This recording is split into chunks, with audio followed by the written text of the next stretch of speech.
Hey there, how's it going? Nice to be back. Now, it's been a while and I understand that. Y'all are waiting for some more content. Well, let me tell you, life's crazy, but I'm here, I'm back for another video, and due to the extended absence, I've got a little bit of a twofer for you. Got something a little bit more practical, something more on the computery side. Now, eventually, I'm gonna make a different kind of video, but today is not the day, so let's get to it.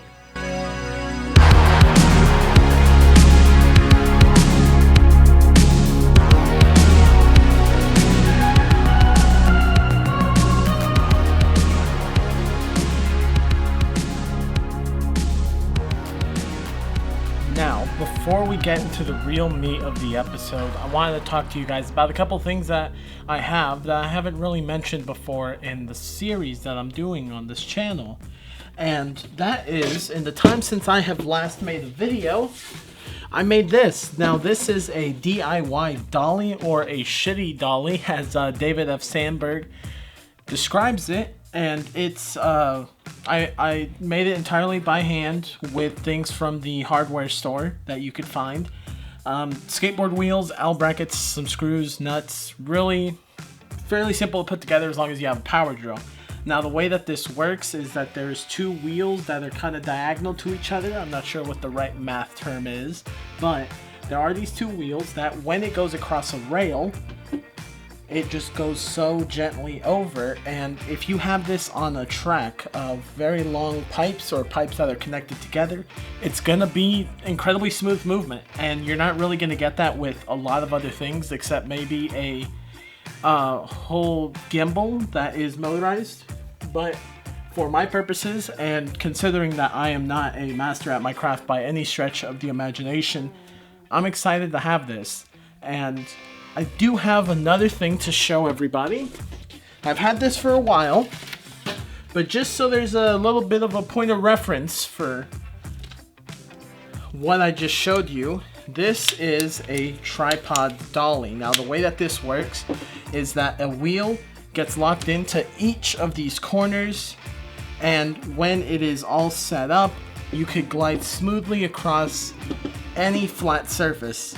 Now, something like this is more useful for getting a tripod into a new position and not so much for big old dolly shots unless you are on very flat surfaces, as you can see in this clip, even just outside of my sidewalk. The difference between this and my dolly is astounding, and it's just, both of these are very exciting to have, but that dolly is something that I'm very excited to test some shots out on and use it and incorporate it into my upcoming videos. And that's it for now, so let's get into the real meat of the episode. Originally, I planned for this to be released around October. This is more of a horror movie effect, and that's when horror movies are popular. But man, this involves one of the worst nightmares I and every Latinx kid on the planet had as a kid: La Llorona. Now, if you've seen Curse of La Llorona with Linda Cardellini, you'll recognize this scene.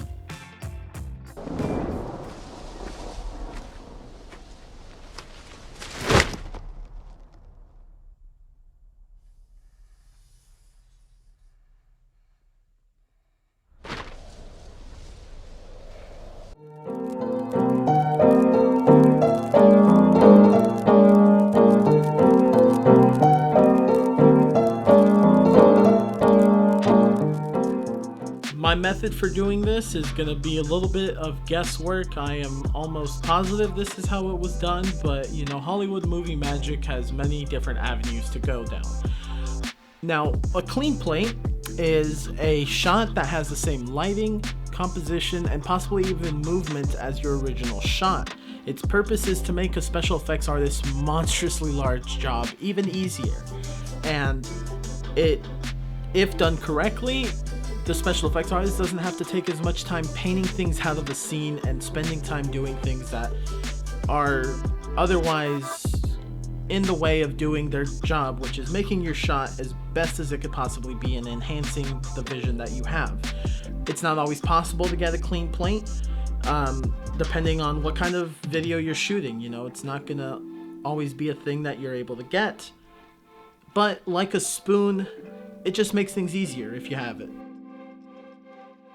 Diving right into the effect, here are my two shots. This right here is going to be the clean plate that I filmed. There is nothing in the background. This is just a blank shot, if you will, of how I want the shot to look. And here is the rest of the shot. Now you do notice that truck off in the corner, but thankfully, because of how I'm going to be cutting this, that won't be a problem. Now what I'm going to need to do here, and what everybody does when they do this sort of thing, is mask out around my actor here and the umbrella and my foot. That way, the only thing in the shot is going to be my actor and what is showing up in the umbrella from this shot itself. That is all we're gonna need.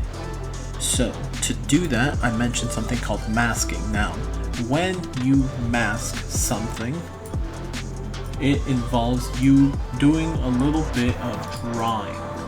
When you mask something, it's either gonna involve you cutting something out to add it into a shot or to take it out.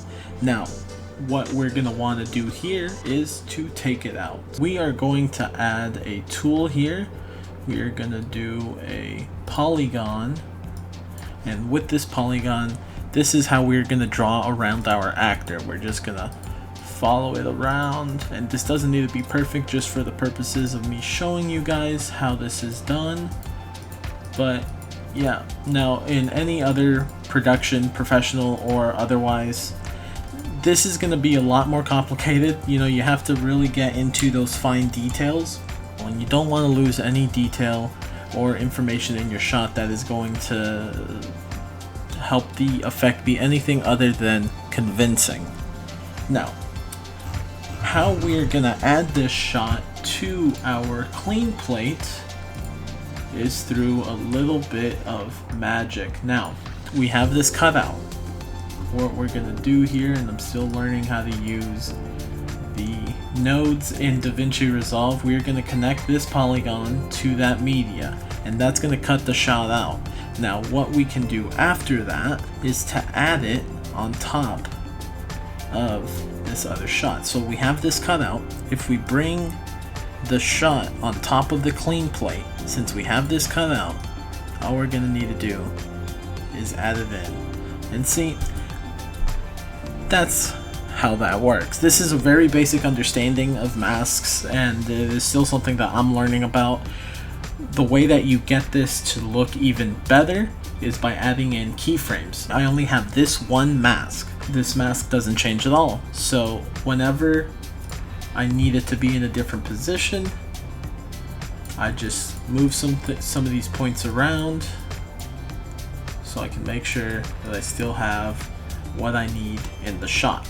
So setting multiple keyframes is you telling the computer, at this many frames I want the shape to be this size, at this many frames I want it to look like this, and at this many frames I want it to look like that, and so on.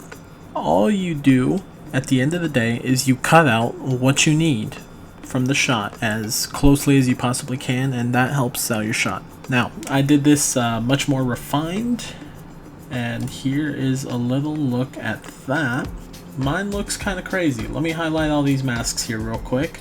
I have multiple masks to get things looking exactly the way I want, and here they are. I have one mask here to block out some stuff at the top. I have one mask here to block out some stuff on the bottom. I have a third mask to block out some stuff off to the side, and then I have one last mask that actually follows everything around. And as you can see here, I have a ton of keyframes to make sure that this stays nice and close to the objects that I want to cut out, so that things end up looking as good as they do. Just check it out, guys.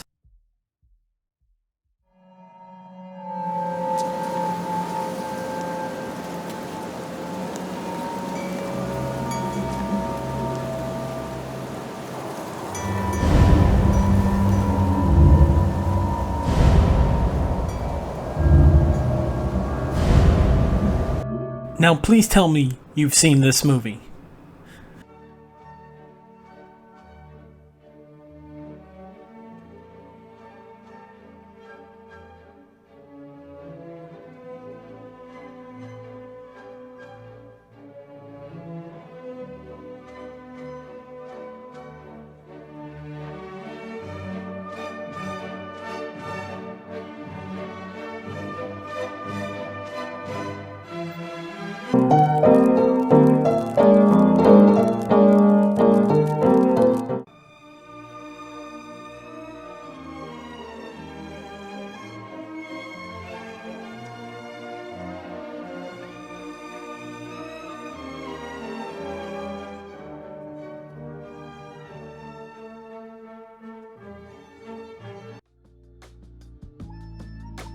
2001: A Space Odyssey, directed by Stanley Kubrick, released in 1968.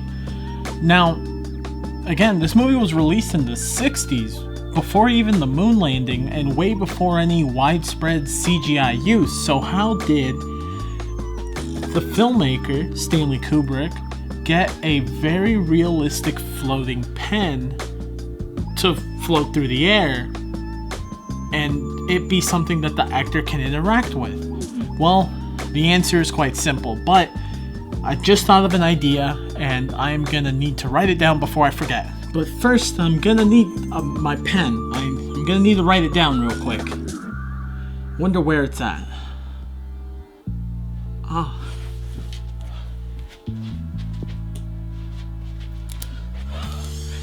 Alright, got it. Destroy the dinos. Alright, now that that's taken care of, let me give you the answer that y'all have been looking for. Now, the answer is really quite simple at the end of the day. It is a piece of plexiglass. Or, I think in the case of the movie, they used actual pane of glass. But, point is, it's just this, a pen with double-sided tape so it sticks on there. And then you just kind of move it around so it looks like it's floating. And then, once you got it into a nice little position where you want it, actor picks it up just like they did in the movie, and bada bing.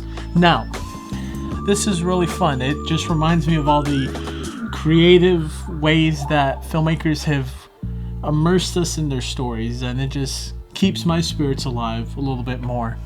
And you know what? I think that's gonna do it for today. Thank you all so much for watching. Once again, I know it's been a little bit since my last video, and I'm going to do my best to get more consistent content out for y'all, including one kind of big project that I have in the works that I'm very excited about. You'll hear more about that soon. But thanks again, guys. Have a good day.